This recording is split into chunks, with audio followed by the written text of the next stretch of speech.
So, in this video, I am going to try to answer the divisive question, are Behringer Mixers any good? Is it safe to buy one? I'm going to assume that you're in the market for a mixer, you've done a little bit of research. Behringer comes up very well in the price performance area, but it's a little bit more complicated than that, isn't it? Now, I have to confess that I have spent an inordinate amount of time researching this, over 6 months, believe it or not. I suffer from what is sometimes known as analysis paralysis. Give me a choice of 2 or 3 or half a dozen products and I try to research them to the nth degree. I want to make sure that I'm getting the best deal, the best bang for my buck, the best product that is going to work for me, my particular situation. So I have spent 6 months researching this, not continuously, on and off, but it got to the point when I really need to make a decision about this. So I'm assuming you are in a similar boat, although I guess you probably may not have spent 6 months looking into this. But I will assume that you've done some research, and during your research you've come across a lot of comments about probably quality. Now, there are 4 areas that I tend to look at in relation to a product like this. Obviously price and features, but there's also the quality and what we could call robustness or durability. Now, I think it's going to be difficult for anyone to say that Behringer does not offer one of the very best price per feature ratios in the mixer world. Now, we are talking primarily about analog mixers, but it's possible that some of the scenarios that I'm going to cover in this video may apply to other Behringer products too. So when you're researching a product, there are several options available. There are, of course, magazine reviews, both online and offline. There are blog reviews. There are YouTube channels which review products. There are retailers who ask customers to review products. And there are, of course, Amazon reviews. In addition to that, there are comments and mini reviews, if you like, on forums. Now, before we get started into that, let us just address the elephant in the room. If you have done any research into Behringer products, you have undoubtedly come across comments about their business practices. This is another very divisive issue, and it seems to split the music community. Some people don't like their business practices to the extent that they just point blank refuse to buy a Behringer product. And of course, that is their prerogative. Now, having addressed the elephant, I am going to dismiss it because that is not what this video is about. But it's important to be aware of that, as we'll see when we get into some of the other detail. Now, let's look at magazine reviews first of all. I used to be on that side of the fence, and the way it works is manufacturers have a couple of demo products, review products, which they will send to magazines or to reviewers. They will have the product for a couple of weeks, maybe a month or two, and you have to send it back, and the company sends it on to another reviewer, and so on. So basically, all the information you're going to get from a magazine review are the features. A reviewer can obviously give an opinion as to the quality, but they can't really comment on the robustness unless the thing breaks down while they have it in their possession. So a magazine review is basically going to tell you about the features and performance, a little bit about the quality, but that's it. Now, when you come to blogs, and particularly blogs which produce the best of series, the best 10 mixes for home recording, the best 20 mixes, things like that, their main aim is to get you to click on a link, send you to Amazon or a retailer and get you to buy something, because that's how they make their money. So they do have an ulterior motive. It's a useful way to find out a range of products you can investigate if you're in the market for a particular type of instrument. But again, they are not going to be able to tell you how reliable a piece of equipment is. And if we move over to YouTube video reviews, and again, I'm not knocking anyone who reviews equipment, but with a few exceptions, which I'll come to in a second, someone gets a piece of brand new equipment and they review it. Again, they don't have the time perspective to tell you how reliable it is. Now, some YouTubers do a review after they've had the equipment for 6 months or a year, and someone, I think, did a video of a Behringer mixer which it had for 5 years. Now, I think this is fantastic information because they can tell you the pros and the cons, how they use it, what they like about it, what they don't like about it, and how reliable it is. But they tend to be few and far between. So that leaves us with 2 other sources of information: customer reviews on retailer websites and, of course, Amazon reviews. Now, I do find these useful, but again, they are usually written within a short period of the person receiving the equipment. So again, there's no long-term perspective here. Now, if you are researching any piece of equipment which has been out for a while, which is not brand new, then I think forums are your secret weapon. By and large, people who comment on forums, by and large, do not have an axe to grind. Now, of course, on forums, people do have axes to grind. That's why there are forums, so people can vent forth with their opinion. But a lot of the opinions which you get from the music community about musical equipment will be unbiased. It will be their opinion, their experience of using a particular piece of equipment. So to me, I think this is one of the most valuable sources of research you can do. Now, if you have followed this line of research at all, you will have no doubt seen that some people swear by Behringer and other people swear at them. And this is part of the problem, and this is what this video is trying to address. Who's telling the truth? Is everyone telling the truth? Is Behringer gear reliable? Now, I'm just going to throw in another little piece of information before we dig into this. There's a sort of psychological thing going on here. I'm sure the psychologists have a word for it. I don't know what it is, but it goes something like this. If you read half a dozen positive reviews, maybe a dozen positive reviews, and then one negative review, it's quite likely that that one negative review will negate all the positive reviews that you have read. We seem to home in on the negative. So that's one thing to bear in mind as we are going forward. So when it comes to commenting on Behringer equipment, what's going on here? Well, it is true to say, I sincerely believe that in the past, Behringer did have a little bit of a reputation for producing poor quality equipment. I have a friend who suffered from this, and I'm going back many, many, many years, and he, even to this day, will not buy a piece of equipment by Behringer, and that's his choice. But no manufacturer sets out to produce inferior equipment.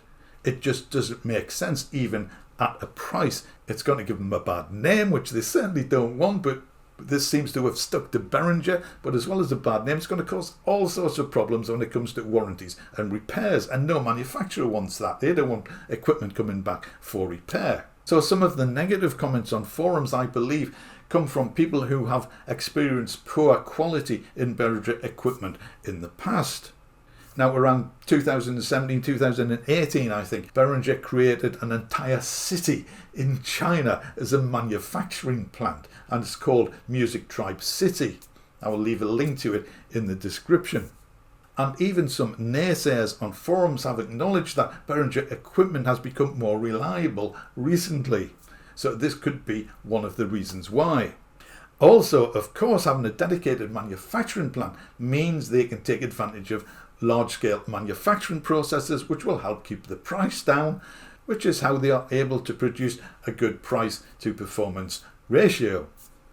So just to dive into this area of how reliable people generally think Behringer mixers are, let's have a look at Amazon. I find this quite instructive and informative. Now here I've picked a 12-channel Behringer mixer, and it has a rating of 4.5 out of 5.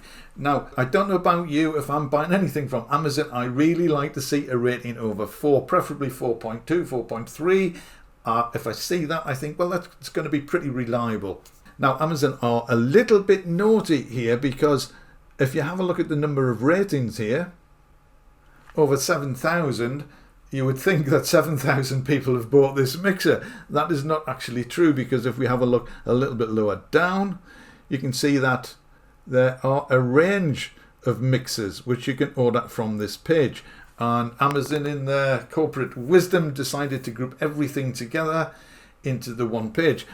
So if you divide this value by the number of mixers on offer, you still get a very impressive number. Now, no one knows exactly how these divide up, apart from Amazon and Behringer, I'm assuming. But as a guide, I think that's a pretty impressive figure. And what is the first thing you do when you look at an Amazon review? You look at the negative reviews, because you already think it's a good product, otherwise you wouldn't be researching it. You want to know the negative reviews. You want to know the negative things people are saying about this product. And Amazon very kindly tells you the percentage of reviewers who gave the product the various scores. So 88% of people who bought this product gave it one of the top 2 ratings. Now, just for comparison, let's have a look at another couple of mixers. And if you're in the market for a Behringer in the sort of price range, you probably have looked at the Soundcraft and possibly the Mackie. We'll have a look at those two right now. So this is the Soundcraft Signature 12, like the Behringer. It has a USB interface and it also has built-in effects. So you can compare the prices, but in particular, I just wanted to point out the number of ratings. So the Soundcraft gets a 4.5 out of 5, the same as the Behringer. Although if you look at their reviewer numbers, there's only 46 here. Now, obviously, I'm using Amazon UK because I'm based in the UK. You can do a similar comparison check wherever you are in the world. Now, one of the things I always take into account when looking at reviewer scores are the number of people who have actually reviewed the product. You need a statistically valid number of reviewers in order to have some confidence in the score. Now, if there was a statistician in the house, they could probably tell us how many that number was. For me personally, obviously, the more the better. I really like to see a number at least around 20. If you get much below 12, I think then you need to read the reviews and see what the people are saying about a product. But I don't think the average score from a low number of people is particularly valid, not something to rely on. So let us just have a look at one more, which is the Mackie. Now this is the Pro FX. Now this has a whopping 4.9 out of 5. Which is an absolutely fantastic score. So as you can see, it's only had 23 reviews, but I still think that's a large enough number of reviewers to take the report of 4.9 seriously. So one of the takeaways from this is, I think we can safely assume that Behringer has sold an awful lot more mixers than Mackie or Soundcraft, at least on Amazon. Now, if we extrapolate this downwards to quality and reliability, these mixers are analog mixers. They have electronic components which are, as we know, prone to failure. So the greater the number of devices you have out there, statistically speaking, I reckon the greater number are likely to have problems. Now, that is not an excuse, that is not a get out of jail free card for Behringer. But you will know if you buy any complex piece of equipment, from a car to a TV set, a certain number of them are going to have problems. That's just the way it is with technology and electronics and electronic components. So if we pull all this together, or attempt to pull all this together, all the reviews, the ratings, the comments, the amount of units sold, can we draw any conclusions from it? Well, yes, I think we can, which is the sole purpose of this video. Now, I'm sure that what I am about to say will perhaps not please everyone, and everyone may not agree with it, and that is totally fine. What I am trying to do is make sense of this massive amount of conflicting opinion about Behringer, and Behringer mixers in particular. And after wading through this massive amount of information over the last 6 months, I have come to a conclusion. This is a personal conclusion, but I am sincerely hoping that this will help you if you are in a similar position to me. And that is, I think Behringer mixers are a safe buy. Now, I am not saying that they are the best quality, the highest quality, because obviously they are not. But on a price and performance basis, I think they are really hard to beat. Now, all I want a mixer for, believe it or not, is to link this lot together. I am not going to be recording bands. I don't run a recording studio. I'm not taking it out on the road.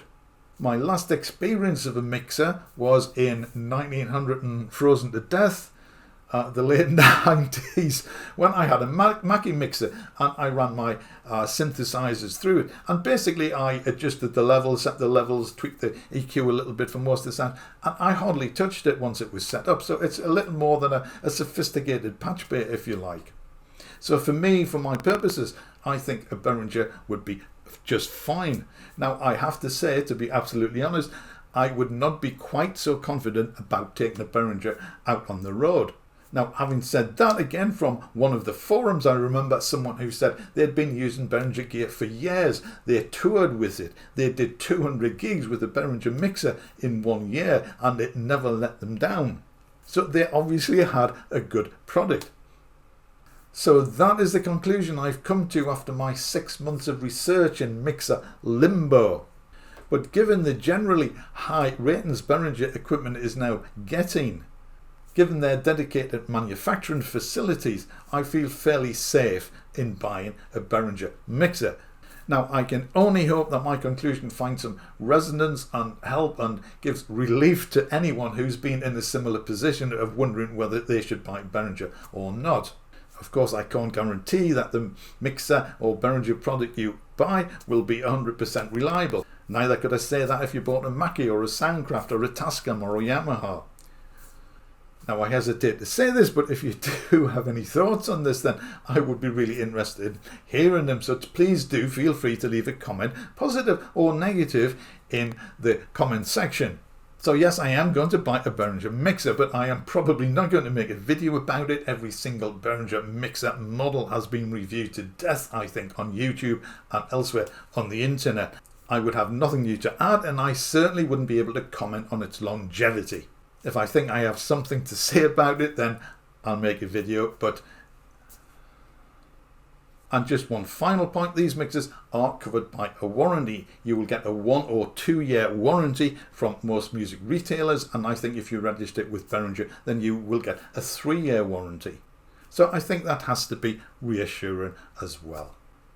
Well, I've probably rabbited on enough about this, but I do hope it has been of help to someone somewhere. And if it has, then please do consider subscribing to the channel, ringing the bell and clicking the thumb, because it really does help. But as always, I really do appreciate you taking the time to watch my videos and listen to my music, although I know there was not much of that in this video. So for that, thank you very much indeed, and I will see you again very soon.